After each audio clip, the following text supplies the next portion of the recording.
So I thought I'd get a little footage of the new fender spacers.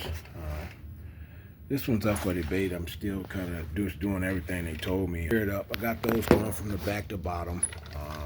Of course, we got the top ones in. The bottom ones, they had to go all the way through there. So you needed that screw, and then I had these. But then I had to go get, because it only comes with 4 of them. I had to go get some lock washers on there. And this one has already have a pre-lock washer on there. So it seems like it's pretty tight, pretty durable. My main issue is just for clearance. And if you look down up underneath there, of course, when you're going parallel that, but the top end, when this goes tangent top end, it seems like it has a lot more clearance. So that's the thing. I'm only buying, doing what they tell me to do. This is the one that they said cleared for this model and brand, and we're still kind of just still kind of up in debate regarding that, and my battery's going low on this one, so I'll just run my light debate on that one. But this is the other side, so we locked them in really good. I'm seeing what they're saying with those, like the one screws are like, I think it's, I'm seeing what they're saying with that. Over a period of time, I can see how you can ravel those out. You have to put new screws in there. But overall, it's pretty solid setup. I'm happy with it. We're almost there. We get our get our rotors in. I'm gonna lock those down. They gave me torque specs for those. So we actually got thread locker for those. And then I already got this one already almost out. So all it was just go up with the what's the name. This one I already broke this one loose. So just break it loose. We got the wheel speed sensor there. And just basically it's got a little piece that locks in. So this is the actual bolt that connects screw that runs in from the brake, and self-explanatory. So you can actually take it off. I was gonna wait to actually put the tire on first, and then then put the fender on. But the way it works, you put it up in the air, and then you just line it up with the spacer on there. It fits right up underneath there, and I didn't want nothing wobbling. So it's real solid, real self-explanatory. When I put the other rotors on, just lock the rotors in place, put the Torx on the rotors, and then with the axle nut, I got some axle nut grease. I'm gonna take that out, clean that out. I got some waterless Waylu grease. Just pop everything back in the same exact way. And this one's running like 70 foot-pounds. So it's not really up for debate, but this one's running about, like I say, what am I doing? But we're talking both. We got the GoPro, and then we got this. But as you see on this, okay, so we get a video. We got both rotors locked on, down the specs with the Loctite, and we're ready to go. So not really hard fit, but I've been finding like every screw has a bottom out. Like it only supposed to go down so far. So whatever the hole length is, however far it is down, that's only the torque. That's only when you want to do that. And just if you're kind of unsure, just go through the process again. Just kind of hand torque it so you don't screw anything down, you don't strip anything, and that should be it. So just got a little footage of both of the rotors. Both of the rotors on now. Signing out. So I thought this would be interesting to get this set up on here. The way we had to actually mount this. Got 2-part issue, right? The main thing that's going on is we changing the 21 to the standard stock 17, right? And I said, well, why come you just can't do that and put the motor look? The tire is on flat, and it's taking it down just a little bit too low under the main motorcycle mounts. It's like, wow. So what we got to do, I figured it out.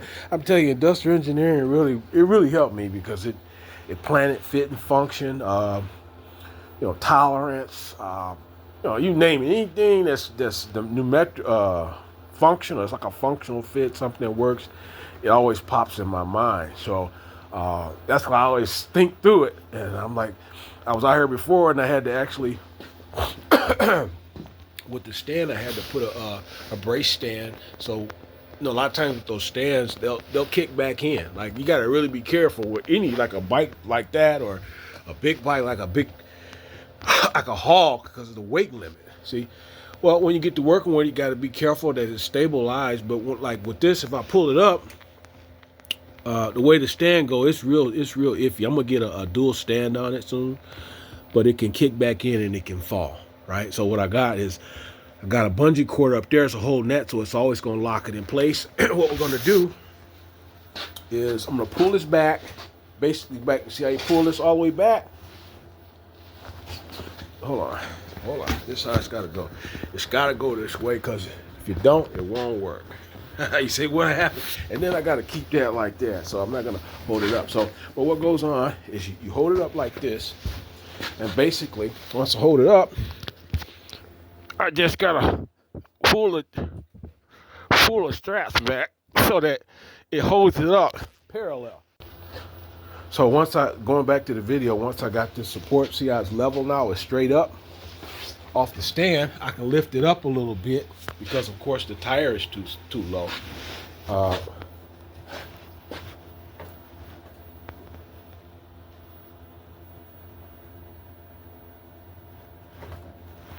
The tire is too low, and I got to make sure I pull this up because I have support for this one.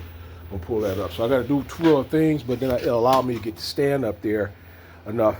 So once I get the stand up, we'll actually be able to hike it up, and then I can push the stand up and pop it. So there we got it up on the motorcycle stand. I actually had to do a two-part issue where I had to jack it up from the front to lean it a little bit to scoot, get some distance. I had to run supports on back of the four-wheeler. And I'm really liking this one because this one secures it up against the rubber. It won't go this way, and then I got the straps. So we're gonna run one strap from the top to the bottom. We're gonna leave that one over there, which that's actually good, but we don't want to rock it. I think I'll actually be okay like that with the one strap, and then run two different straps running there because it seems like it's pretty.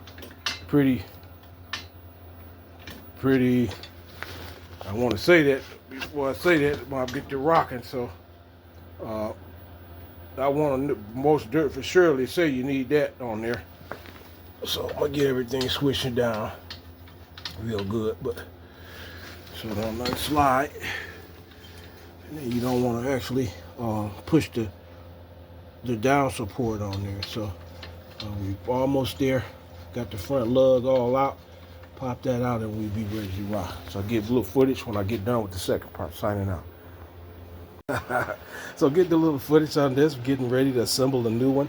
We got the old tire out, got the old front axle out. I'm gonna take this off, waste this down, wipe this down. We got some way little axle grease on there. We're gonna clean everything up. We're gonna match the sides. You got a bearing side, and you got another side. You can mess these around. They're saying an arrow that goes around. So I'll put that on the right way. I do one last little torque, and we should be it. So just getting a little footage. We got the GoPro going, and we're halfway there. So when I heard finish this up and get it done, sign it out. So we got everything lined up. We got our rotors on. We got them locked down the specs. We got our spacer wood nut locked down the specs over 70 foot-pounds. We got a speed sensor in there.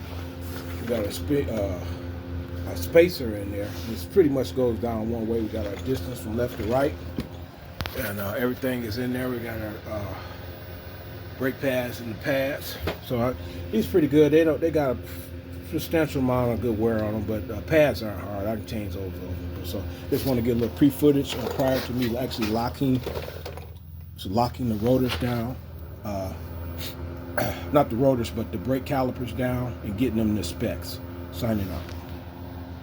So we finished up doing a little fine touches, putting on a little brake lubricant on there. We got all the brake calipers torqued the spec. They're saying I think it was 28 to 38 foot-pounds. So we're about 35 foot-pounds. We got our calipers torqued down. Brand new tire. I'm really glad about that one because that other one was cooked, man. So just getting the finished footage on it. I'm gonna probably just do this a little test on this. Pads kind of breaking in a little bit. Adjust this a little bit. Put some more what's the name on there. You should just adjust one because everything is tightening up. Tightening up. They don't move. The brakes are real tight. Everything is just right. So signing out. Just do a little bit more fine tuning, and we're done. Signing out.